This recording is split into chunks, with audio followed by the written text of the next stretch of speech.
बात करते हैं दिल्ली में विधानसभा चुनाव की, जहां पर अब ऐसा माना जा रहा है कि 3 महीने के आसपास बचे हैं। ऐसे में भारतीय जनता पार्टी की तरफ से उम्मीदवार घोषित नहीं किया गया है कि कौन बनेगा मुख्यमंत्री, लेकिन केंद्रीय मंत्री हरदीप पुरी एक मंच पर भाषण दे रहे थे और उसी मंच पर भारतीय जनता पार्टी के प्रदेश अध्यक्ष और सांसद मनोज तिवारी भी मौजूद थे। हरदीप पुरी ने कहा कि मनोज तिवारी ही अगले मुख्यमंत्री बनेंगे दिल्ली के, क्योंकि वो मुख्यमंत्री पद के दावेदार हैं। ऐसा कहना क्या था, हरदीप पुरी की जबरदस्त क्लास लग गई है। दिल्ली में चुनावी माहौल गर्म, केजरीवाल की सत्ता को बीजेपी से कड़ी टक्कर मिल रही।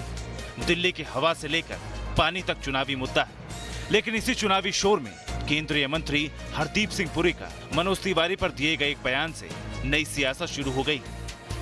मनोज तिवारी जी के नेतृत्व में हम ये इलेक्शन लड़ने जा रहे हैं और इनको हम चीफ मिनिस्टर बना के ही छोड़ेंगे। मंत्री पुरी के बयान पर बिना मौका गवाए आम आदमी पार्टी ने चुनावी चुनौती पेश कर दी। आम आदमी पार्टी की सियासत से नुकसान का अंदाजा हरदीप सिंह पुरी को फौरन हो गया और उन्होंने सोशल साइट पर लिखा कि दिल्ली में बीजेपी विजय की ओर अग्रसर है। पार्टी ने अब तक मुख्यमंत्री पद के लिए किसी को नामित नहीं किया। श्री मनोज तिवारी दिल्ली बीजेपी के अध्यक्ष हैं। पार्टी उनके नेतृत्व में पूरे जोश से काम कर रही है। मेरे बयान का मतलब था कि बीजेपी उनके नेतृत्व में भारी मतों से आगामी चुनाव जीतेगी। इधर हरदीप पुरी के बयान देने और फिर सफाई पेश करने पर मनोज तिवारी से लेकर बीजेपी के दूसरे बड़े नेता भी कंफ्यूज थे, लेकिन आम आदमी पार्टी अब मौका नहीं छोड़ रही। उनकी तरफ से पहले एक आदमी को मुख्यमंत्री पद का दावेदार बताया जाता है, उम्मीदवार घोषित किया जाता है कि हम इनको मुख्यमंत्री बनवा के रहेंगे। थोड़ी देर बाद उसको वो कहते हैं नहीं जी हमने नहीं किया ये। तो इसका साफ मतलब है कि उनके पास इस वक्त कोई स्ट्रेटेजी नहीं है, उनको भरोसा खुद पे ही नहीं है कि हम जीत रहे हैं, किसी को क्यों मुख्यमंत्री का दावेदार बना के उम्मीदवार बना के हलकान किया जाए।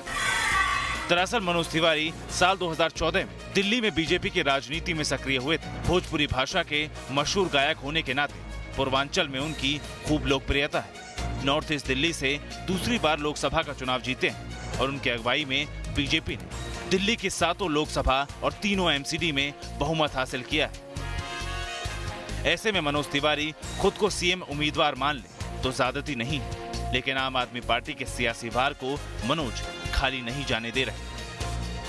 इस बार हम लोगों का सर्वे कह रहा है कि हम लोग 55 से ज्यादा सीटें दिल्ली हमको दे रही है और इसी से आम आदमी पार्टी बौखलाई।